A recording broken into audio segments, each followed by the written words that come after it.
Bonjour à tous, je vais présenter ici un exercice qui reprend les fonctions gauche, droite, concaténées et quelques autres.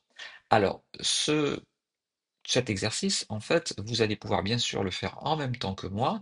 Pour cela, il suffit simplement de télécharger la vidéo qui se trouve dans la zone de description de la vidéo, vous rendre sur la feuille de calcul après l'avoir ouvert, bien sûr, qui s'intitule Code adhérent. Et à partir de là, vous retrouverez en haut de la feuille, dès la cellule A1, ce petit tableau, tout petit, puisqu'il ne contient qu'une ligne, mais en réalité, ça pourrait être un fichier salarié, qui contient donc le nom de mon salarié, le prénom de mon salarié, son sexe, un pour un homme et deux pour une femme, et enfin, la première information que je souhaite trouver, ce sont les initiales, parce que je vais les réutiliser assez fréquemment. Donc, les initiales de la personne, donc L pour Laurent, M pour Molineri, je souhaite les faire apparaître dans la cellule D2. Il s'agit ici de récupérer le premier caractère du prénom pour avoir un L. Donc c'est une fonction, c'est une formule, donc je vais faire égal. Pour récupérer le caractère le plus à gauche d'une fonction, eh bien, on met normalement égal gauche, ouvrez la parenthèse, de la cellule dont on veut extraire des caractères par la gauche, point virgule, le nombre de caractères, donc 1. Ce point virgule 1, comme je ne veux retirer qu'un seul caractère, est facultatif. On aurait pu mettre simplement égal gauche de B2. Je ferme la parenthèse, je valide, et nous avons bien le L. Nous ferons la même manipulation pour récupérer le M, mais je veux mettre le M à côté du L. Donc il va falloir que j'utilise la concaténation. Donc soit je prends la fonction concaténée que j'ai expliquée dans la vidéo précédente, soit vous prenez l'esperluette qui fait exactement la même chose. Personnellement, je préfère l'esperluette car c'est plus vite tapé. Donc, et j'ai déjà mon L, ça me permet comme ça de construire mes fonctions petit à petit. Derrière mon L, eh bien, je vais donc caler mon esperluette. Puis, je vais écrire à nouveau gauche, ouvrez la parenthèse, de Molineri. Là d'ailleurs, je vais prendre l'exemple où je mets que gauche de la 2, comme je n'ai qu'un seul caractère à récupérer, il est inutile pour moi de préciser le point virgule 1 comme je l'ai fait précédemment. Voilà deux méthodes pour extraire le premier caractère le plus à gauche. Je valide et vous voyez qu'on en a bien LN. Je vais le centrer pour que ce soit un petit peu plus joli. Je vais ensuite m'intéresser à générer le code ou le matricule de mon salarié. Ce matricule va être composé d'un certain nombre d'informations personnelles. D'abord, le premier caractère, ça sera le sexe de la personne. Donc il faudra écrire un 1 qui est présent dans la cellule C2. Ça, c'est très facile. Je vais faire égal C2 et je récupère mon 1. Ensuite, j'ai besoin d'y accoler les initiales de la personne. Donc le code commencera par 1 LN. Il s'agit de faire une concaténation comme nous l'avons vu il y a quelques secondes. Donc C égale C2 et la cellule ln. Je valide et on a bien un ln.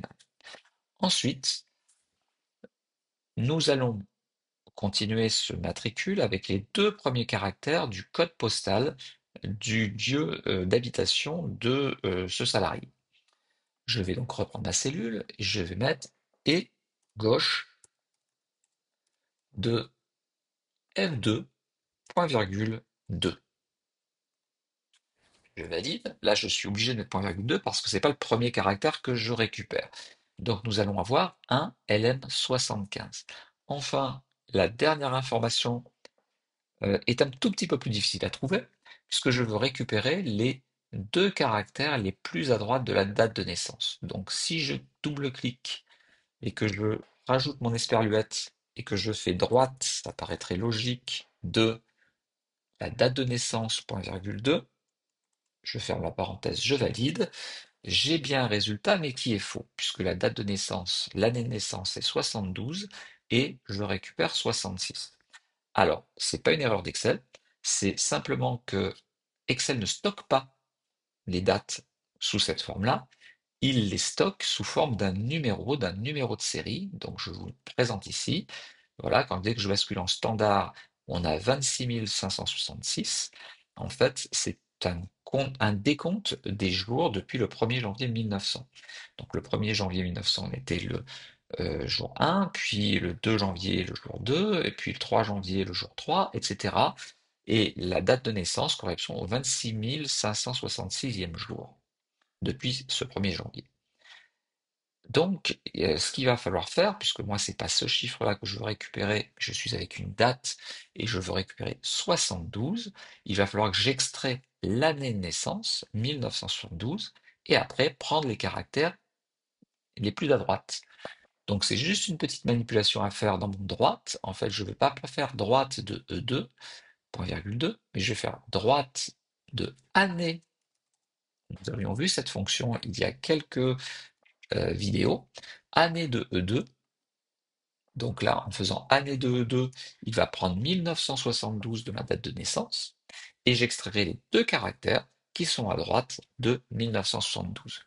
Il s'agit donc d'une imbrication d'une fonction dans une autre. Je le valide, et nous avons bien notre résultat, un LM7572.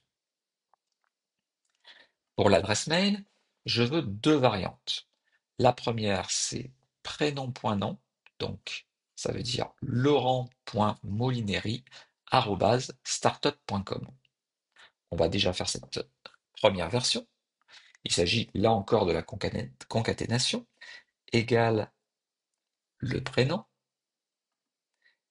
et entre guillemets un point, puisque après le prénom, je vais ajouter un point, et le nom, ça devrait me donner laurent.molineri, et, ouvrez les guillemets, arrobase startup.com. Et je n'oublie pas de fermer les guillemets. Et bien sûr, je valide. Je vais donc retrouver, alors je vais peut-être agrandir un petit peu cette cellule pour que tout apparaisse bien. C'est pas encore assez. Voilà. On a bien laurent.moineri@startup.com. Vous repérerez que j'ai des L majuscules. Normalement, une adresse mail s'écrit tout en minuscules. Donc, je vais imbriquer la totalité de la fonction dans une fonction minuscule. Ouvrez la parenthèse et je ferme la parenthèse tout à la fin. Et là, je me retrouve bien avec un laurent.molineri@startup.com. Nous allons encore améliorer cela en proposant une deuxième version de l'adresse mail. Je ne veux pas le prénom entier, je voudrais juste la première lettre du prénom, puis le nom. Donc en fait, ma fonction que j'ai indiquée ici est bonne, sauf que je ne veux pas prendre B2, Laurent, mais je vais prendre le premier caractère de B2. Donc en fait, là, je vais mettre gauche